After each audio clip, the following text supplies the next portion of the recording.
So what I want to do at this point, I'm going to do this throughout the course of the sermon, I will bring in other voices. I'm going to read to you stories of real people in Mars Hill, maybe even sitting around you. They posted these on The City, our social networking tool, and they shared with us their own examples. Not to denigrate or disregard or disrespect anyone else's, but these are more earthy and likely to occur in your life. We'll start with Ellen's testimony in her relationship with her dad. You'll remember the Bible does say to honor and to obey your father. Ellen says this, quote, "I am the half-breed child of a strong Christian mother and a Jesus-hating Jewish father. Dad allowed Mom to bring me to church. He was okay with religion as long as Jesus wasn't brought up too much. I was 10 when I felt God calling me to give my heart to Him. I still remember sleepless nights, my burning heart and conviction. Finally, in the car on the way to pick up my dad from work, I turned to my mom and I told her I needed to pray. So she pulled the car over, and there in the front seat of our 67 Mustang, I gave my life to Christ. When we got to my dad's office, I rushed in, and as he came toward me in welcome, I excitedly announced, 'Dad, I've given my heart to Jesus.' His face turned stone cold. And without a word, he turned on his heel and walked toward the back of his office. From there on, things got worse for Mom and I. As the years advanced, I came to understand that while my dad loved me, he hated Jesus Christ and hated the hold Christianity had on me. Dad tried everything he could to prevent me from pursuing, quote unquote, my religion. He began to put restrictions on when and if Mom and I could go to church. A caveat as well, they lived in a rural area without any neighbors. They were isolated." She goes on, it was rough, and we felt isolated. I remember once when I was about 14 trying to explain to my dad about Jesus, an attempt to bridge the chasm that separated us. He got up and walked away from me. I followed, tearfully asking him why he wouldn't talk to me about it, and he whirled around to face me. His face was red, and he said, "Don't ever talk to me about him again, kid." My dad's ultimate attempt at preventing me from following Jesus came the summer before my senior year in high school. I had been away for a week at summer camp. I came home to find that my dad had unexpectedly sold my car, the same 67 Mustang in which I had given my heart to Christ. He sat me down and told me how things would be for the next year. He forbade me from going to church. The next line of hers is very helpful. I chose to obey my dad, knowing that my every move was being judged by him as he tested my convictions. It was one of the toughest things I've ever faced. No fellowship except my mom, who was allowed to go to church. Dad's life continued on a bitter, selfish path. He eventually pushed away my mom's love, divorcing her, and remained distant from me. He died a lonely death about 7 years ago with only a handful of people attending his funeral. God has been my true father, meeting my needs when my earthly dad turned his back. Jesus has been my Lord, brother, friend, and the Holy Spirit is my comforter and counselor. We've been through a lot together. God has loved me, chastened me, taught me.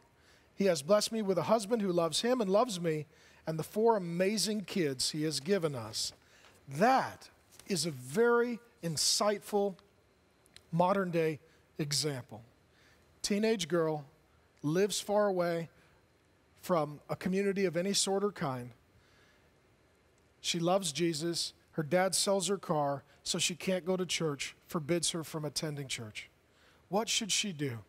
What she says is, I chose to obey my dad because he was testing my convictions. The Bible says to honor and obey your father, and so she did. And even though her father died by all accounts apart from Christ, this woman now can live with a clear conscience. She obeyed the scriptures, she honored her father, she loved her father, she obeyed her father. Her conscience should be clear. This is exactly what Peter is talking about. Some of you would ask, well, who should we submit to? Every human institution. Every human institution. If you're a citizen of this country, obey the laws. If you work at a job, obey your boss. And if you don't like it, find another job.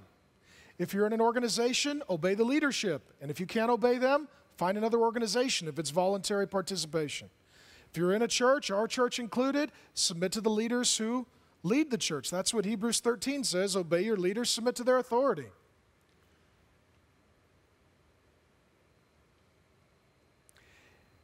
It is heartbreaking for me as a pastor to see some people who are just rebellious by nature. I saw this recently. There was a woman, she's dating and sleeping with a guy who by all accounts is verbally and physically abusive to her, very mean to her. One of our pastors, I overheard the conversation, told her, "You need to get away from that guy. He's hurting you. He's trouble." She said, quote, "That's your opinion."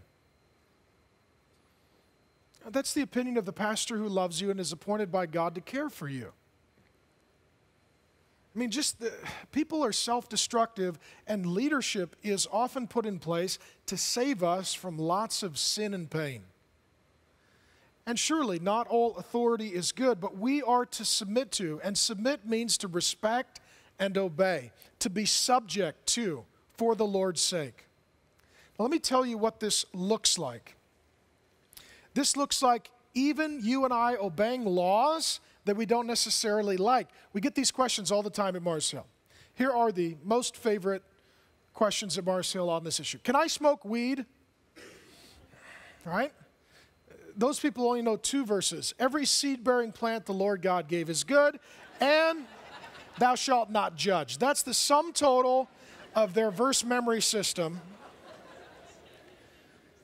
And they'll say things like, well, other people, they do prescription drugs or they drink alcohol. You know what? It's illegal, so obey the government. Obey the law. What about underage drinking? Get students all the time in college. What's the difference between 20 and 21? The law says 21. Obey the law. Don't participate in underage drinking. The Bible says pay your taxes. There's always some goofy Christian who finds the weird website and decides, I don't need to pay my taxes. Well, Jesus did. So pay your taxes. Obey the law. Be a good citizen of your nation, of your city, of your state. Seek the well-being of all people, not just your own selfish desires. Practically, should children obey their parents? Yes. Should employees obey their employers? Yes. Should students obey their teachers? Yes. Should players obey their coaches? Yes. Should organizational members obey their organizational leaders? Yes. Should Christians obey their spiritual leaders, their pastors and such? Yes.